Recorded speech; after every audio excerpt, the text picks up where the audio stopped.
Përshëndetje. Krahasimi është një nga aktivitetet më të vjetra mendore të njeriut. Para se të shpiknim rrotën, krahasoheshim. Para se të shpiknim pasqyrën, krahasoheshim. Para se të kishim rrjete sociale, krahasoheshim. Pra pyetja nuk është nëse krahasimi ekziston. Ai ekziston. Edhe pik, nuk ka diskutim. Pyetja e vërtet është a na shërben apo na dëmton ky krahasim. Psikologjikisht, krahasimi nuk është as i mirë, as i keq në vetvete. Ai është një mjet, dhe si çdo mjet, varet si përdoret. Një thik mund të pres bukën ose të plagos. Krahasimi është njësoj. Pse krahasojmë? Truri ynë ka nevojë për orientim. Për të kuptuar ku jemi, na duhet një pikë referimi. Krahasimi shërben pikërisht për këtë. Kur jemi fëmijë, krahasojmë për të mësuar kush vrapon më shpejt, kush lexon më mirë, kush është më i fortë. Kjo na ndihmon që të rritemi. Problemi fillon kur krahasimi nuk përdoret më për orientim, për vetëvlerësim emocional. Kur nuk pyesim më ku jam, por sa vlej krahasuar me të tjerët, këtu fillon ajo rrëshqitja. Kemi dy lloj krahasimesh. Në psikologji flitet për dy forma bazë. Krahasimi vertikal, krahasohesh me dikë që e percepton si më lart ose më poshtë se vetja. Krahasimi horizontal.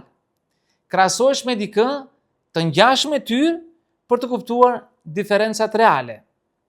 Krahasimi horizontal është i zakonshëm edhe i shëndetshëm. Krahasimi vertikal, sidomos kur është i vazhdueshëm dhe emocional, është helm i pastër. Kur krahasohemi, na ndihmon. Po ka raste kur krahasimi është i dobishëm. Kur e përdor për të mësuar, jo për të goditur veten. Krahasohesh me dikë më të aftë për të kuptuar çfarë të mungon. Krahasohesh me dikë që ka arritur diçka për të marrë frymëzim, jo për të ndier turp. Krahasohesh me veten e djeshme për të parë progresin real. Këtu krahasimi shndrohet në busull, jo në kamçik. Një njeri emocionalisht i shëndetshëm mund të thotë: ky person është më i avancuar se unë në këtë fushë. Çfarë mund të mësoj prej tij? Një njeri i plagosur emocionalisht thotë: ky person është më i avancuar se unë. Unë jam askushi. Dallimi nuk është te realiteti, është te interpretimi. Kur krahasimi shkatron. Krahasimi bëhet toksik kur krahasohesh vazhdimisht me versione të kuruara të tjerëve, kur krahasohen vetëm për të gjetur mangësitë e tua.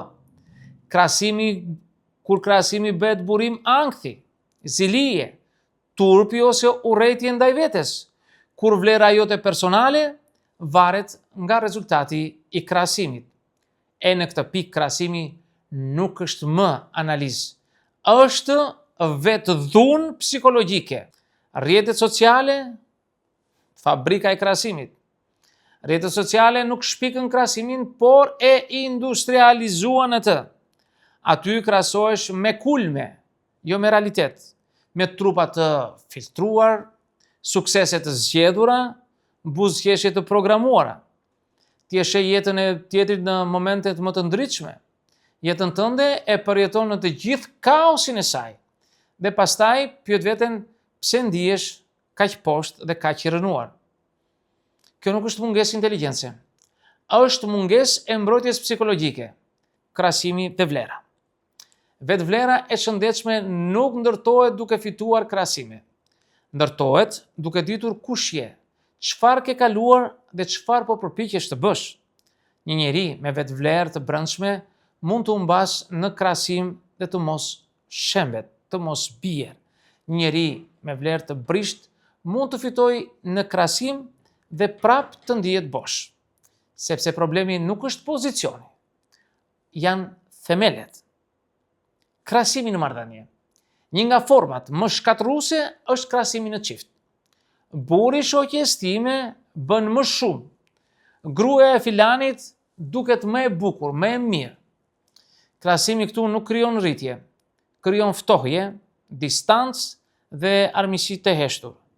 Çdo marrëdhënie është një sistem unik. Krahasimin e trajton si produkt në raft. Krahasimi me veten, i vetmi që ka kuptim. Nëse do një krahasim që realisht ka vlerë, krahaso me veten. A jam më i vetëdijshëm se një vit më parë? Apo reagoj më pak në mënyrë impulsive? Apo marr më shumë përgjegjësi për jetën time?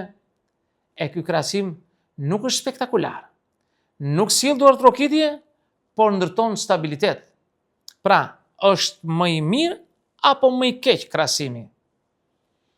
Përgjigjja e ndershme është: varet nga arsyeja pse e bën. Nëse krahasohesh për të mësuar, për të orientuar, për të rritur ndërgjegjësimin, po, është i dobishëm. Nëse krahasohesh për të ulur vlerën, për të ushqyer turpin, për të justifikuar dorëzimin, është shkatrues. Krahasimi nuk është problemi. Marrëdhënia jote me veten është problemi. Kur e ke këtë marrëdhënie të qëndrueshme, krahasimi humbet fuqinë për të plagosur. Kur nuk e ke, edhe një foto e thjeshtë e dikujt tjetër mund të shëmbë dhe të rrënoj nga brenda. Dhe kjo nuk është dobësi. Është thirrje për vetëdije. Miq, këto do të thosha në këtë video. Unë ju falenderoj për vëmendjen. Nëse dëshironi mund të bëni komentet tuaja, por mos harroni asnjëherë të bëni subscribe në kanalin tim për të marrë video tjetër pas here. Edhe në videon tjetër. Mirë takofshi.